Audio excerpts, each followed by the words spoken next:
And we want to thank Scott Faulkner and the Tennessee Titans, who just took another offensive lineman in Broderick Jones, which leads us back into David, who is once again selecting for the Houston Texans.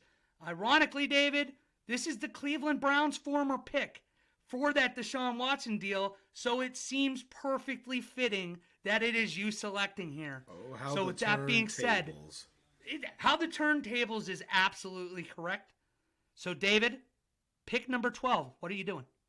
I had a real tough time with this one. I'm not going to lie to you, but with the 12th pick in the draft, the Houston Texans are going to select Anthony Richardson. And ooh, there it is. I'm not even in love with the pick, but if Anthony Richardson were to truly fall to 12, I don't think Houston would pass. And I don't necessarily know if he'd be a great fit, but he'd be a fun project there. If you're committed to playing Davis Mills in the first season. I don't think he's going to be there, which is why I think realistically at 12, you're probably looking at either an offensive skill position like maybe Smith and Jigba, or even another defensive piece like Christian Gonzalez. If one of the top 4 QBs is off the board and should be off the board by then. It's just hard when we were doing this.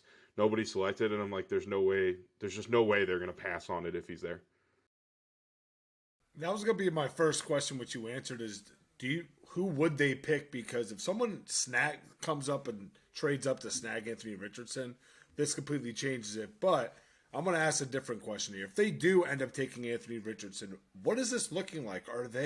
Is he going to be set up to potentially have a Josh Rosen season where he could be that guy for a 9-month span, but then they ended up being so bad that now they're in prime position for a Drake May, for a Caleb Williams here next year? And then do they abandon ship again on here and go for that guy? So what is he set up to be like if he does end up getting drafted there?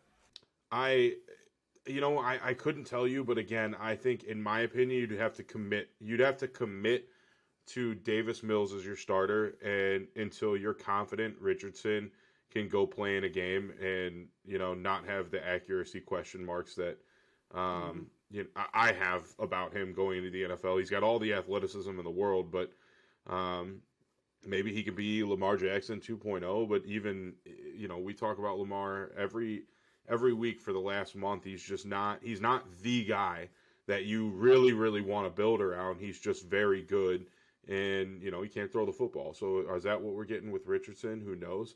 But if he's as good as Lamar Jackson is and has been in the NFL, that's a pretty big boost for the Texans. I think you have to commit to, in your mind at least, until you get to the season, you got to be committing to Davis Mills if you draft him.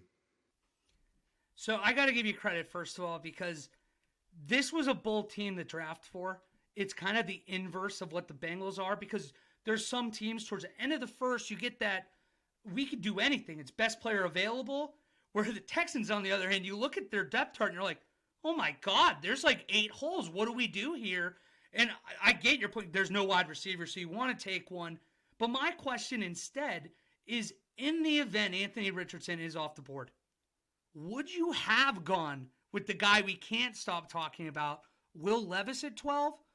Or do you think that that's where, if you're the Texans, maybe you go with the wide receiver? I don't know. Because here's the thing. In real life, I think if Will Levis is there at 12 and they're taking him, if they didn't take a quarterback with 2.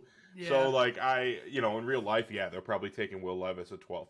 But I'm not a Will Levis supporter. I don't think he's going to be a good quarterback in the NFL. Again, I could be very, very wrong.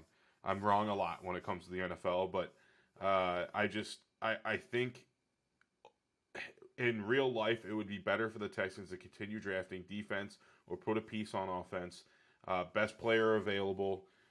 Don't reach, and hope you're bad enough next year to grab like the legitimate 1 or 2 overall quarterback in the draft. Yeah, and this will be my last thing on this, and then I'll go ahead and take our 13th pick. It's crazy to look. They actually have a halfway decent offensive line. Mm-hmm. It's just, and they have Dalton Schultz, solid tight end right away, just no receivers. But then you get into the quarterback room, and I forgot somewhere that Case Keenum is in Houston. So you have 2 serviceable guys that makes it easy to say, you know what? we'll hold off 1 year. We'll deal with this in 2024. Let's build around this team and help D'Amico Ryans actually have a shot, unlike the last two head coaches they've had. Right.